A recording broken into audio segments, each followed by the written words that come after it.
हमारे साथ हैं सरला बरला स्कूल की प्रिंसिपल परमजीत कौर। तो मैम आपसे सबसे पहला सवाल रहेगा कि कोविड पीरियड में टीचर्स ने ऑनलाइन क्लास को कैसे मैनेज किया? क्या चैलेंजेस आपके सामने आए थे? चैलेंजेस तो बहुत थे। हमने जूम प्लेटफॉर्म पे किया, हमने टीम्स पे किया और चैलेंजेस शुरू में तो ऐसे आए कि कई बच्चों के पास डिवाइसेस नहीं थे, कई टीचर्स के पास डिवाइसेस नहीं थे, इंटरनेट नहीं था, बट समहाउ टीचर्स ने और बच्चों ने प्रोक्योर किया, हमने काफ़ी उनको सपोर्ट किया। और मेन चैलेंज था फीडबैक का कि उधर क्या हो रहा है, बच्चे क्या कर रहे हैं, वो टीचर्स को कई बार समझ नहीं आता था। लेकिन जब टीचर घर पे है और बच्चा भी घर पे है तो उधर से पेरेंट्स को मॉनिटर करना होता था कि बच्चा किताब लेके स्क्रीन के सामने बैठ जाए या जो भी टीचर बोल रही है उसको फॉलो करें। तो उसमें पेरेंट्स का बहुत तरह का कोऑपरेशन रहता था। अब जब बच्चे 2 साल के बाद हमारे पास आए हैं तो एक तो प्रॉब्लम अभी जो हमारा है वो है बच्चों को फ़ोन की एडिक्शन बढ़ गई है।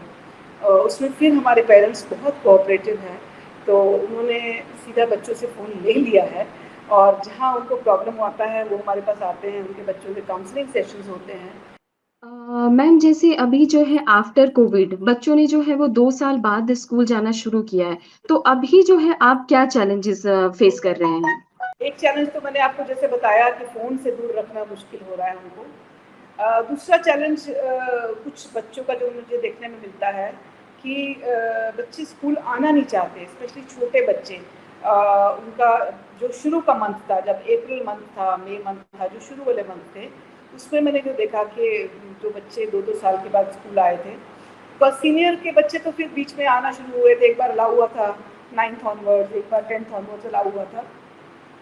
लेकिन छोटे बच्चे जो बिल्कुल स्कूल नहीं आए थे, उनको बहुत होम सिकनेस फील होती थी।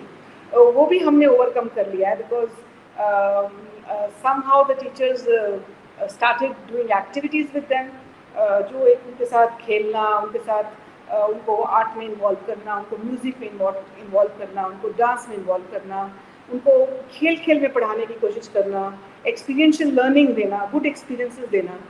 तो उसमें थोड़ा होम सिकनेस अब बच्चों का कम हो गया है।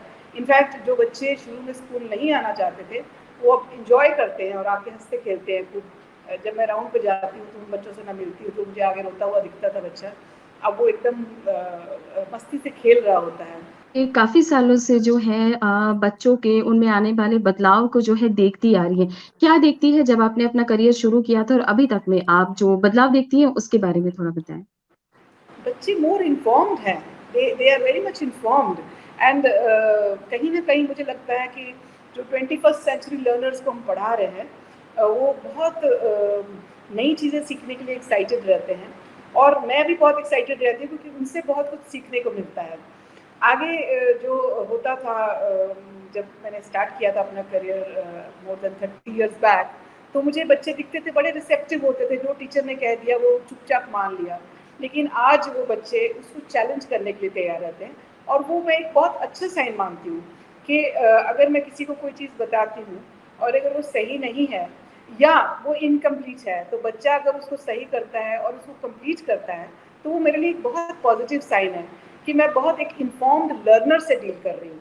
आपके नज़र में एक बेस्ट स्टूडेंट की परिभाषा क्या है? जो इंक्विजिटिव हो, जो सीखने के लिए तैयार हो, एकदम it's like you know the vessel is ready for the information to be poured inside that. So वो बच्चा एक बहुत ही कुछ लाइफ में सीख सकता है और उसको उसमें हमेशा कुछ नया सीखने के लिए एंथुसियाज्म हो, बिकॉज कुछ सीखने के लिए एंथुसियाज्म बहुत ज़रूरी होता है, but we have to arouse that enthusiasm in that child. So through the various techniques that CBSE is teaching us to teach the 21st century learners who are more informed, who are more enthusiastic, who are eager to learn and who are ready with challenges for us as educators. बहुत धन्यवाद कि आपने अपना कीमती समय हमें दिया। धन्यवाद। Thank you so much. Thank you. धन्यवाद। प्रभात खबर .com, विश्वास वही, रफ्तार नहीं।